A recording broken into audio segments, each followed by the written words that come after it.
there is another collection of the stories, and that book is known as the Thousands and One Nights, means 1001 nights, and that was actually a collection of the story in which every night a story was told by a wife, and her name was Shahrazad. She used to tell each night a story to her husband, who was Shahryar, and night after night she spent 1001 night while telling the story to her husband. So there is a collection of story, and the book's name is The Thousands and One Night, and there are many interesting stories in it, and some of the stories are still quite popular, like the magical lamp story. And in his Kitab al-Bukhala, the book of Misers, Jahij, it is the name of the writer of Basra, he also collected amusing anecdotes. Anecdotes means the short stories, and these short stories were about the people who used to be the misers, and they analyzed the greed, and the greed was analyzed by the writer in those anecdotes. So these are the two books which are of the collection of the story.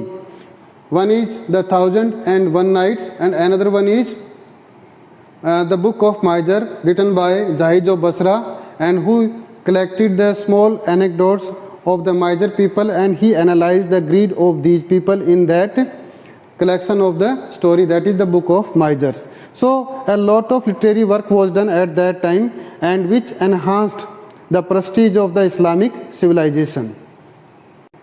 Next feature of the literature of the Islamic civilization was the fine language and a creative imagination.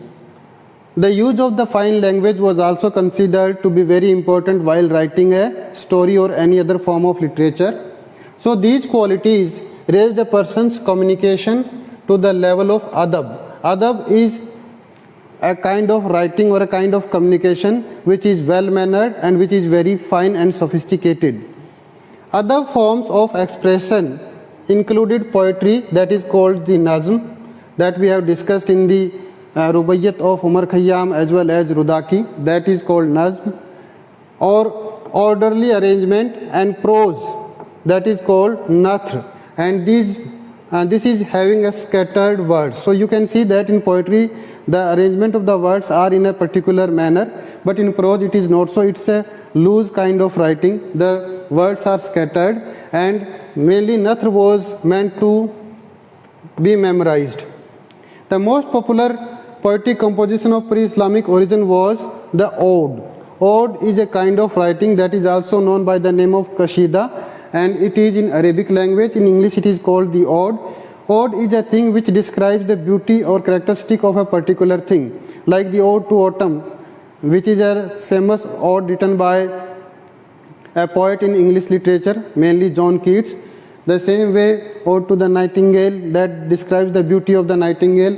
The same way there used to be the qasida in Arabic language, and these qasidas used to describe the characteristics and the features of a person, and particularly those people used to be the patrons of these writers. So they used to describe or glorify the achievement of their patrons by writing the qasida.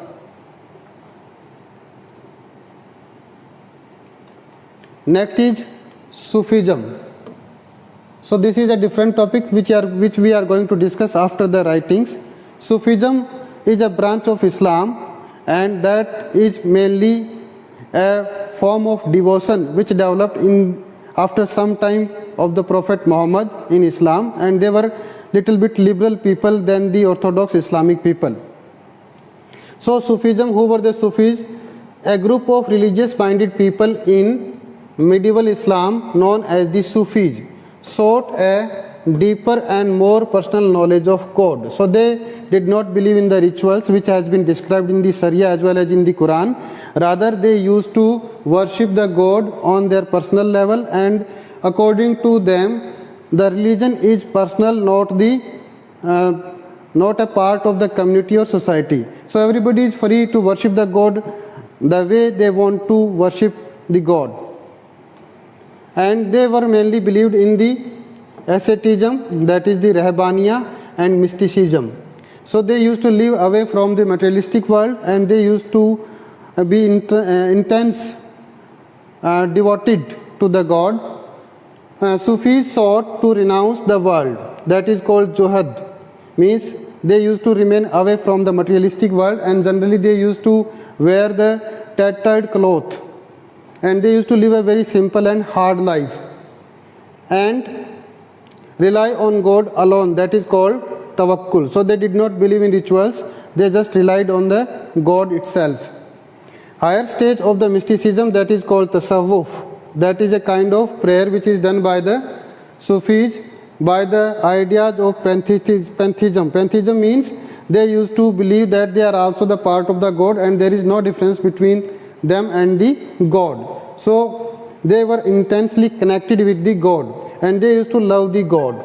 So these were the various forms of worship by these people, and their ideology was a little bit different from that of the traditional religion of Islam. There were many types of ideologies which were given by these Sufi saints, and some of them are given here. First of all, there was a woman saint and her name was the Rabia, and she used to belong to Basra. And she gave a new kind of devotion in the Sufism, and that was through the intense love for God. Like the Mirabai in Hinduism, she was also having an intense love for the God, and that love was called the Ishq. So Ishq is the terminology which is used by the Sufi saints in Sufism, and it used to describe the love of a Sufi saint for the God. Second was the Bayazid Bistami, and who was an Iranian Sufi saint, and he was the first to teach the importance of submergence of self. Submergence of self was another philosophy given by the Bayazid Bistami, which means fana. Fana is the terminology used by him, and that has also come from the Arabic language in God. So they used to submerge themselves in the God. You can see that that kind of submergence is also seen over here, and the saints are quite in ecstatic state, and they are revolving and rotating, and then, this is called the whirling dervish.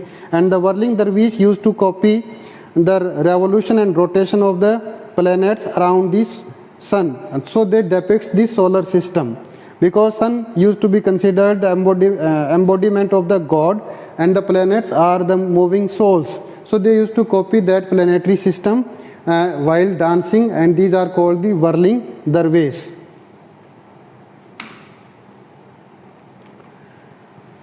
Sufis used musical concert, that is called sama.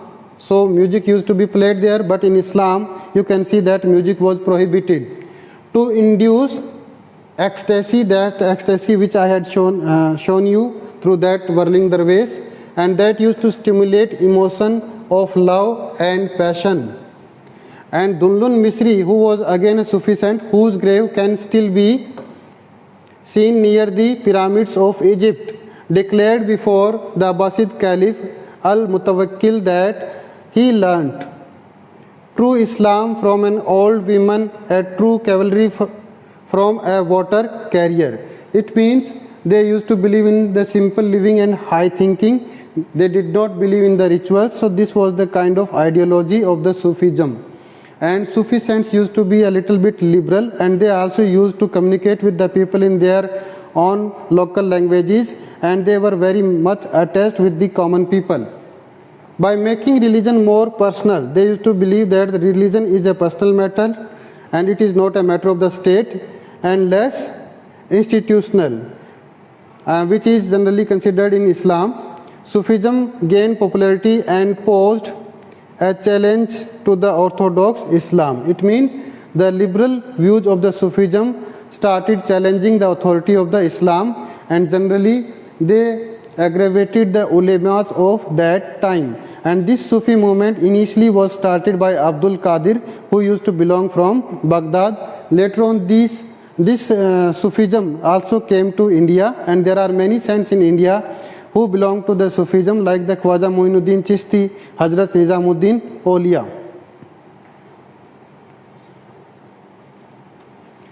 Now, an alternative vision of God and the universe. So here we will discuss about the scientific view of the God and the universe. The universe was developed by Islamic philosophy and scientists under the influence of Greek philosophy and science. So this alternative vision of the universe was developed because of the influence of Greek philosophy and science, because there were many books which were available at that time which came mainly from the Greek, because before the Islamic Empire there used to be the Greek Empire, and there were many thinkers, philosophers like Aristotle, Socrates, Plato, they used to be in the Greece. So their books were also, and their writings were also having a lot of influence upon these Islamic people. In the school of Alexandria, which is in Egypt, Syria, Mesopotamia, which used to be once the part of Alexander's empire, that was a Greek empire.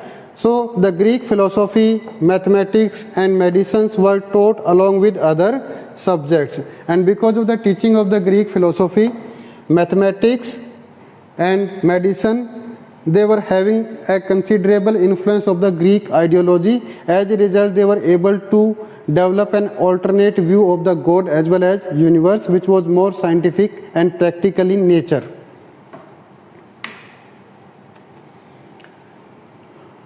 The Umayyads and the Abbasid Caliph commissioned the translation of Greek and Syriac book into the Arabic language by the Christian scholars, so that they can preserve the wealth of the writing of the Greek literature. Al-Mamun, who supported the library cum institute of the science that is called Beth al-Hikmah, that is the Arabic term for the library, in Baghdad, where the scholars worked, and mainly they used to translate the Greek and other European literature into the Arabic language. So we can give the credit for preserving the Greek literature to the Arabic people, because they had translated all the ancient literature of Greece into the Arabic language. As a result, they could be preserved. The works of Aristotle, the element of Euclid and Ptolemy's Almagest were brought to the attention of the Arabic reading scholars. So these books were translated into the Arabic and they were studied by the people of Islamic society. Indian works were also translated, especially on astronomy, mathematics and medicine.